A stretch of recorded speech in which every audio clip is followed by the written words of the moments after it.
Pakistan peoples party ईंदड़ माली साल जी बजट में हुकूमत जो साथ ॾियण जो फ़ैसिलो करे वरितो आहे। ज़रियनि जो चवणु आहे त पीपल्स पार्टी वफ़ाक़ी बजट में हुकूमत खे वोट ॾियण जो फ़ैसिलो करे वरितो आहे। ज़रियनि मूजिबि वफ़ाक़ी हुकूमत पीपल्स पार्टी जे तरक़ियाती मनसूबनि खे बजट जो हिसो बणाइण ते इतफ़ाक़ करे वरितो आहे।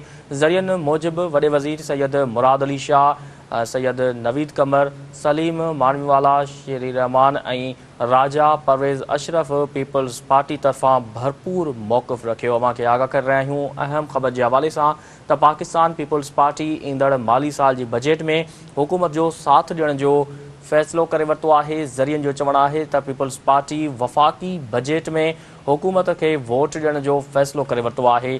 ज़रियनि मूजिबि वफ़ाक़ी हुकूमत पीपल्स पार्टी जे तरक़ियाती मनसूबनि खे बजट जो हिसो बणाइण ते इतफ़ाक़ करे वरितो आहे। ज़रियनि मूजिबि वॾे वज़ीर सैयद मुराद अली शाह, सैयद नवीद कमर, सलीम मानवीवाला, शेर रहमान ऐं राजा परवेज़ अशरफ पीपल्स पार्टी तरफ़ां भरपूर मौक़िफ़ रखियो। अवां खे आगाह करे रहिया आहियूं अहम ख़बर जे हवाले सां त पाकिस्तान पीपल्स पार्टी ईंदड़ माली साल जी बजट में हुकूमत जो साथ ॾियण जो फ़ैसिलो करे वरितो आहे। ज़रियनि जो चवणु आहे त पीपल्स पार्टी वफ़ाक़ी बजट में हुकूमत खे वोट ॾियण जो फ़ैसिलो करे वरितो आहे। ज़रियनि मूजिबि वफ़ाक़ी हुकूमत पीपल्स पार्टी जे तरक़ियाती मनसूबनि खे बजट जो हिसो बणाइण ते इतफ़ाक़ करे वरितो आहे।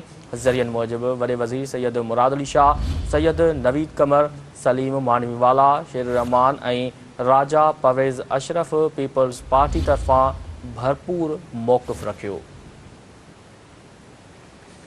अहम ख़बर खां खे आगाह करे रहिया आहियूं त पाकिस्तान पीपल्स पार्टी ईंदड़ माली साल जे बजट में हुकूमत जो साथ ॾियण जो फ़ैसिलो करे वरितो आहे। ज़रियनि जो चवणु आहे त पीपल्स पार्टी वफ़ाक़ी बजट में हुकूमत खे वोट ॾियण जो फ़ैसिलो करे वरितो आहे।